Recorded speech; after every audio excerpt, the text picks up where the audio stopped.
BBA, BCA, BCom computer కోర్సులో 100% placement లభించే ఏకైక డిగ్రీ కాలేజ్ కూకట్పల్లిలోని i3 డిగ్రీ కాలేజ్ 8367215215. నమస్తే, నేను మీ జాహ్నవి. మనతో ఉన్నారు ప్రముఖ జ్యోతిష్య వాస్తు పండితులు, జ్యోతిష్య వాస్తు శిక్షణ నిపుణులు, లలిత ఉపాసకులు బ్రహ్మశ్రీ నానాజీ పట్నాయక్ గురువు గారు. సూక్ష్మంలో మోక్షం ఈ ప్రత్యేక కార్యక్రమం ద్వారా మనకున్నటువంటి ప్రతి సమస్యకి ఎంతో చక్కటి సొల్యూషన్స్ గురువు గారు అందిస్తూ ఉన్నారు కదా.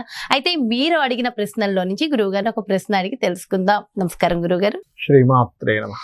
గురుగారు, సూక్ష్మంలో మోక్షం ఈ ప్రత్యేక కార్యక్రమం ద్వారా నిజంగా మంచి మంచి ప్రశ్నలకి ఎంతో చక్కటి సమాధానాలు అందిస్తూ ఉన్నారు. చాలా మంది చాలా రకాల ప్రశ్నలు పంపించున్నారు. అండ్ పర్సనల్ గా మీకు థ్యాంక్ యూ కూడా చెప్పమన్నారు గురువు గారు. Thank you so much. అమ్మవారికి థ్యాంక్స్. అందరి తరపున అయితే అనేక రకాల ప్రశ్నలు వచ్చాయి. అందులో ముఖ్యంగా ఒక ప్రశ్న చాలా ఇంట్రెస్టింగ్ గా, చాలా ప్రతి ఒక్కరికి అవసరం, చాలా మంది ఫేస్ చేస్తున్నటువంటిది. అన్ని ఇంపార్టెంట్, బట్ ఇది కూడా ఇంపార్టెంట్. ఆ ప్రశ్న ఏంటంటే, దేవుని గదిలోకి పూజ చేస్తున్నప్పుడు జనరల్ గా కూడా దేవుని గదిలోకి ఒక్కొక్కసారి బల్లి వస్తూ వెళ్తూ ఉందంట. బల్లి వస్తూ ఉంటుంది, చాలా మంది జరుగుతూ ఉంటుంది. అయితే ఈ బల్లి దేవుని గదిలోకి రావడం అనేది శుభమా అశుభమా? ఇది దేనికి సంకేతం? తప్పకుండా అమ్మా, మనకి శాస్త్రాల్లో బల్లికంటూ ఒక శాస్త్రం ఉంది. బల్లి పలానా ప్రదేశాల్లో పడితే ఒక శాస్త్రం ఉంది. ఇంట్లో గృహంలో పూజా మందిరంలోకి బల్లి వచ్చినప్పుడు దాని ప్రభావం కూడా ఉంటుంది. అయితే ఆ పూజా మందిరం ఎక్కడ ఉంది అనేటువంటిది చూసుకోవాలి ఒకటి. అయితే దాని ప్రభావం మంచా చెడా అంటే మనకి శాస్త్రాల్లో చెప్పినటువంటిది. వాస్తులో ఒక్కొక్క జోన్కి 16 జోన్లకి 16 డిఫరెంట్ విషయాలు చెప్పారు. ఏ జోన్కి ఏ దేవతా స్వరూపాలు ఉంటారు, అక్కడ ఉండేటువంటి దోషమా లేకపోతే బాగుంటే అలా ఉంటుంది అనేటువంటిది మనం గత చాలా వీడియోలో చెప్పుకున్నాం. అయితే ఈ బల్లి విషయం దగ్గరికి వచ్చేసరికి మనకి శాస్త్రాల్లో చెప్పినటువంటిది ఏమిటి అంటే, బల్లి అనేటువంటిది కాలస్వరూపంగా చెప్తూ ఉంటారు. అందుకే మీరు గమనించండి, ఎవరైనా ఏదైనా అన్నప్పుడు బల్లి చప్పుడు చేస్తుంది, సత్యం అంటారు. బల్లి శకునం అంటారు. బల్లి చప్పుడు చేసింది నిజమే జరుగుతుంది అంటారు, సత్యం అంటూ ఉంటారు. ఎందుకంటే బల్లిని సహజంగా కాలస్వరూపుడుగా తీసుకుంటూ ఉంటారు. మనకి చూడండి అమ్మా, మనకి బల్లిని ముట్టుకుంటారు. బంగారు బల్లి, వెండి బల్లి అని ఉంటుంది, తెలుసా మీకు? ముట్టుకుంటారు వెళ్ళి, కామాక్షి ఆలయంలో ముట్టుకుంటారు వెళ్ళి. ఎందుకు బల్లిని చేసి ఎందుకు ముట్టుకున్నారంటే దానికి ఒక శాస్త్రం ఉంది అనేది మనం అర్థం చేసుకోవాలి. అయితే ఎప్పుడైనా సరే పూజా గదిలోకి బల్లి వచ్చినప్పుడు సర్వసాధారణంగా అంత చేసేది అయ్యో ఇక్కడ పూజ చేస్తుంటే ఇక్కడ వచ్చింది అని చిన్న భయం ఉంటుంది వాళ్ళకి, తీసేసేయండి అంటే దాని అర్థం ఏమిటో చెప్తానండి. ఈశాన్యంలో పూజ గది ఉందనుకోండి, ఎవరికైనా గుర్తుపెట్టుకోండి, సర్వసాధారణంగా పూజ గదిని మొట్టమొదటి ప్రియారిటీ ఎక్కడ ఇమ్మన్నారు శాస్త్రంలో అంటే ఈశాన్యే దేవతా గృహ. ఈశాన్యంలో పూజ గది కట్టుకున్నారు, బల్లి వచ్చింది అక్కడికి అంటే దాని అర్థం ఏమిటంటే నువ్వు నీ ఆలోచనలో ఏదో మాయలో పడబోతున్నావు అని అర్థం. అంతేనమ్మా. ఒకవేళ కొంతమందికి ఎలా ఉంటుందంటే ఈశాన్యం కాకుండా కాస్త తూర్పు ఈశాన్యంలోకి వంటగదిలో పెడుతుంటారు కొంతమంది పూజ గదిని. వంటగదిలో పెట్టేటప్పుడు గుర్తుపెట్టుకోండి, అక్కడ కనుక పూర్తిగా ఆగ్నేయం వస్తే పెట్టకూడదు. ఆగ్నేయం కొంచెం తూర్పు ఆగ్నేయం కూడా ఉందనుకోండి, అక్కడ పెట్టచ్చు. పూర్తి ఆగ్నేయంలో అసలు పూజ గది పెట్టకూడదు. అలా కాకుండా ఇప్పుడు నేను ఇందాక చెప్పిన ఆగ్నేయ ఈశాన్యం కాకుండా తూర్పు ఈశాన్యంలో ఉందనుకోండి పూజ గది మీది, అక్కడ కూడా పెట్టచ్చు అని చెప్తుంది. అక్కడ ఎవరైనా పూజ గది పెడితే వాళ్ళు పూజలు చేయడం ద్వారా ఎంజాయ్ పొందుతుంటారు, లైఫ్ లో ఎంజాయ్ పొందుతుంటారు. అలాంటప్పుడు అక్కడ సర్వసాధారణంగా ఎందుకు వస్తుంది బల్లి ఒకసారి బాగా ఆలోచించండి అమ్మా. అక్కడ ఏదైనా మనం శుభ్రత చేయట్లేదు, ఏ పురుగులో వస్తున్నాయి, పురుగులు తినడానికి వస్తుంది. అయితే అది వచ్చినందుకు దానికంటే ఒక ఫలితం ఉంటుంది. అది ఏమిటి అంటే నువ్వు ఎంజాయ్మెంట్ లో ఎక్కువగా మునిగిపోతూ నువ్వు ఏదో సంథింగ్ వదిలిపెట్టేస్తున్నావు. ఎందుకంటే కాలస్వరూపుడు కదా, కాలం అక్కడికి వచ్చింది. అలా కాకుండా కొంతమందికి ఉత్తర ఈశాన్యంలో ఉంటుంది పూజ గది. కొంతమందికి అంటే వాళ్ళ గృహ నిర్మాణం బట్టి వాళ్ళు పెట్టుకుంటారు, ఇక్కడ కుదరట్లేదు ఇక్కడ పెట్టుకుందామని. ఉత్తర ఈశాన్యంలో కూడా పెట్టుకోవచ్చు, తప్పేం కాదు. అలాంటప్పుడు ఏం జరుగుతుందంటే వాళ్ళకి ఆరోగ్య సంబంధించిన సమస్య చూసుకోవాలి. అనారోగ్య సమస్య ఏమైనా రాబోతుందా, మనం ఏదైనా ఫుడ్ తినకూడని ఫుడ్స్ ఏమైనా తిని పాడు చేసుకుంటున్నామా చూసుకోవాలి. కొంతమందికి ఉత్తరంలో కూడా ఉంటుంది, పెట్టుకోవచ్చు, తప్పేం కాదు. వాయువ్యం వరకు పెట్టుకోవచ్చు, బట్ ఉత్తరం ఇది ఆల్సో ఎలిజిబుల్ పూజ గది పెట్టుకోవడానికి. కానీ ఒరిజినల్గా అయితే ఈశాన్యంలోనే పెట్టుకోవాలి, గుర్తుపెట్టుకోండి. ఉత్తరంలో పెట్టుకున్నప్పుడు ఏంటి, సర్వసాధారణంగా ఉత్తరంలో ఎవరైనా గనక పూజా మందిరం పెట్టుకొని కుబేరుడి యొక్క పూజ, లక్ష్మీదేవి యొక్క పూజ ఎక్కువగా చేస్తే వాళ్ళకి ధనప్రాప్తి కూడా ఉంటుంది, పెరుగుతుంది అదేవిధంగా. కానీ అక్కడ కనుక మీకు బల్లి వచ్చింది ఉత్తరంలో ఉంది అంటే గనక సంథింగ్ మనీ విషయంలో ఏదో ఇబ్బంది కలగనుంది. అంటే ఒక్కోసారి ఎక్కువ ఆశతో ఎందులో తీసుకెళ్ళి డబ్బులు పెడతాం, అవును. ఏదో కొంటాం, లేకపోతే ఎందులోనో స్కీమ్ అని చెప్పి డబ్బులు కడతాం, ఆ డబ్బులు పోతాయి. అందుకని ఏంటి ఉత్తరంలో ఉందంటే అక్కడ చూసుకోవాలి.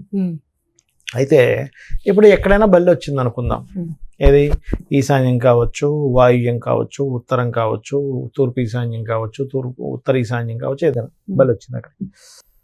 మీరు మొట్టమొదటిగా చేయవలసిన పని ఏమిటి అంటే దుర్గా నామాన్ని స్మరించాలి. ఓం దుమ్ దుర్గాయ నమః. ఆ దోషం ఫస్ట్ తొలగిపోతుంది. అంటే మీకు నెగటివ్ జరగాల్సినటువంటిది జరగదు. ఓం దుమ్ దుర్గాయ నమః, ఓం దుమ్ దుర్గాయ నమః చేసుకోవచ్చు. లేదా ఇంట్లో ఒక చిన్నపాటి జపం లేకపోతే భజన, ఇప్పుడు అందరూ గ్రూప్స్ ఉంటారు కదా, భజన చేసుకుంటారు అందరు చక్కగా. ఏ ఆంజనేయ స్వామిదో లేకపోతే అమ్మవారిదో ఏదో ఒకటి, లేదా లలిత సహస్రనామాలు శ్రవణం ఏదో చేస్తారు, అలాంటిదైనా చేయించాలి. ఏది మేము పూజలు లాంటివి ఇప్పుడేం చేయించుకోలేమండి అనుకునే వారికి ఇది ఒక మార్గం. లేదంటే మేము ఎలాగో ఈ మధ్యకాలంలో ఒక హోమం చేయించుకుందాం అనుకుంటున్నాం ఇంట్లో, అలాంటప్పుడు ఏదైనా ఒక చక్కగా సుదర్శన హోమము, చండీ హోమము, ఆ స్వామివారికి అమ్మవారికి, కొంతమందికి అభిషేక ప్రియులు ఉంటారు, కొంతమంది అభిషేకం అంటే ఇష్టం, అలాంటప్పుడు అభిషేకం చేసుకోవడము, ఇటువంటివి చేసుకుంటే కూడా వాళ్ళకి దోషం అనేటువంటి తగ్గుతుంది. సో ఈ రకంగా బల్లి అంటే ఏంటంటే కాలస్వరూపము. ఆ తత్ సంబంధించినటువంటి విషయంలో నువ్వు కాలంలో నెక్స్ట్ నీకు ఫ్యూచర్లో ఏదో సంథింగ్ రాంగ్ స్టెప్ వెయ్యబోతున్నావు, జాగ్రత్తని సూచిస్తుంది. అంటే ఒక మాయ నిన్ను కమ్మనుంది అని అర్థం. ఎందుకంటే పూజా మందిరం అంటే ఏంటి, నీకు ఒక మార్గదర్శనం ఇచ్చేటువంటి దేవతా మందిరం. నువ్వు రోజు పూజ చేసుకుంటున్నావు కాబట్టి అక్కడ కూర్చున్నప్పుడు చెప్పుకుంటావు నీ బాధలు, ఏవో ఇబ్బందులు అవుతున్నాయనో లేట్ అవుతున్నాయో చెప్పుకొని స్వామివారికి పూజ చేసుకుంటాం. అక్కడికి రాహు ఎంటర్ అయినట్టు, రాహు కేతు సంబంధంగా చెప్తారు బలిని. అయితే కాలస్వరూపుడు కదా, రాహు కింద ఎక్కువగా చెప్తారు. అప్పుడు ఏంటి, వాళ్ళకి సంథింగ్ ఈజ్ గోయింగ్ రాంగ్, అంటే నీ ఇమాజినేషన్స్ లోని ఏదో సంథింగ్ రాంగ్ చేయబోతున్నావు అనేటువంటిది అర్థం చేసుకోవాలి. అదే ఓకే. అంటే ఇంట్లోకి, అంటే దేవుని మందిరంలోకి కాకుండా ఇంట్లోకి వచ్చినా కూడా దానికి కూడా ఒక ఫలితం ఉంటుంది. అంటే ఒకటమ్మా, ఇప్పుడు మనము మొత్తం ఆక్యుపై చేసుకుని బిల్డింగ్ కట్టేసుకుంటున్నాము, అవి మరి ఎక్కడ బతకాలి, ఎక్కడో దగ్గర ఇంట్లో వచ్చి బతుకుతాయి కదా, వాటిని దూషించడం అసలు కానీ కాదు. చాలా మంది ఆ పావురాలు ఇంటికి వచ్చేస్తున్నారు. పావురాలు అంటే నువ్వు మొత్తం ఆక్యుపై చేసి కట్టేసుకుంటున్నాం అందరం, అవి ఎక్కడ జరగాలి? అవి కూడా అన్ని చోట్లకి రావు కదా, రావు కొన్ని ప్లేసెస్ రావు. అంటే వీళ్ళ కర్మ బట్టి వీళ్ళకి ముందుగా చెప్పే హిడెన్ అంటే ఏంటి, బల్లి వచ్చిందన్నా లేకపోతే ఏదైనా వచ్చిందన్నా మన ఇంట్లోకి, అమ్మవారు ప్రకృతి రూపంలో మాట్లాడడం. ఇప్పుడు ఒక స్వప్నం వచ్చింది, స్వప్న రూపేణ అమ్మవారు మనకు చెప్తుంది ఒక విషయాన్ని, ఈ బల్లి రూపంలో అమ్మవారు ఒక విషయాన్ని చెప్తుంది అనేది మనం అర్థం చేసుకోవాలి. ఒక రోజు మనం రాజశ్యామల అమ్మవారి గురించి మాట్లాడుతున్నప్పుడు చిలకలు వచ్చాయి, ఎక్కడా లేవు, ఏనాడు కనిపించలేదు అసలు. ఆనాడు మనకి ఆ చిలకలు రావడం అవి కనిపించడం నిజంగా ఆశ్చర్యం. అంటే అమ్మవారు అలా మనకి సూచనలు ఇస్తూ ఉంటారు. మీరు ఇంకోటి, మీరు రాజశ్యామల గురించి వచ్చింది కాబట్టి మీకు ఒక విషయం చెప్తాను. మీకు ఎటువంటి ఆపద ఉన్నా మీరు గమనించండి, రాజశ్యామలది కానీ లలితా అమ్మవారికి సంబంధించింది కానీ, అంటే మీరు ఏ భక్తులు అయితే వాళ్ళు, ఇప్పుడు శ్యామల అమ్మవారి భక్తులు ఒక్కసారి శ్యామల దండకం విని అమ్మ నాకు ఈ ప్రాబ్లం ఉంది అంటే వెంటనే మార్పు తెలుస్తుంది. లేదు లలితా అమ్మవారి భక్తులు, మీరు లలితా అమ్మవారికి సంబంధించిన శ్రీమాత్రి నమః అనుకున్నా, లేదా లలిత సహస్రనామాలు మొత్తం విన్నా చదివినా వెంటనే దానికి పరిష్కారం దొరుకుతుంది. విష్ణు భక్తులు ఒక్కొక్కరికి ఒక్కొక్క ఇది ఉంటుంది, ఎందుకంటే పంచమాధిపతి వెళ్ళి కాంబినేషన్ బట్టి వాళ్ళకి దాని మీద ఎక్కువ ఆకర్షణ భక్తి ఉంటుంది. విష్ణు సహస్రనామాలు అలా మీరు చేస్తే, అంటే పరిపూర్ణమైన విశ్వాసంతో కనుక చేసినట్లయితే ఖచ్చితంగా మీకు అక్కడ దాని ప్రభావం కనబడుతుంది, కళ్ళ కట్టినట్టు కనబడుతుంది, ఎటువంటి సందేహం లేదు. అయితే గురుగారు, ఇప్పుడు పూజా మందిరంలో బలి వచ్చినప్పుడు ఒక్కొక్క ప్లేస్ కి ఒక్కొక్క సైన్ అని చెప్పాం కదా, దానికి రెమెడీస్ ఏమైనా ఉంటాయా? అది ఇప్పుడు నేను చెప్పినట్టుగా లలిత గాని ఇందాక చెప్పాను కదా, ఏదైనా గ్రూప్ ఆఫ్ దీంతో గ్రూప్ ఆఫ్ చండీ యాగం చేసుకోవడం, లేకపోతే అందరూ భజన చేసుకుంటారు, అలాంటిది ఏదైనా భగవత్ సంబంధించిన భజన ఏదైనా ఇంట్లో చేయడం కానీ, లేదంటే అంతమంది మాకు అంత గ్రూప్ లేదు అని అనుకునేటువంటి వారు చక్కగా అక్కడ శుభ్రం చేసి కొంచెం ఉప్పు నీళ్ళతో జల్లి శుభ్రం చేసి చక్కగా మీరు అమ్మవారికి సంబంధించిన స్తోత్రాలు ఏమైనా చదువుకున్నా కూడా దోషం పోతుందమ్మా. అంటే ఏం లేదు, అక్కడ ఒక పాజిటివ్ ఎనర్జీని క్రియేట్ చేస్తున్నాం. అంటే ఆలోచన పూజ అంటే ఏంటంటే మీకు మీ భగవంతుడికి, ఇంట్లో ఉన్న భగవంతుడికి ఒక ఆలోచన సంబంధించి రాహు ఎంటర్ అయ్యాడు బల్లి రూపంలో.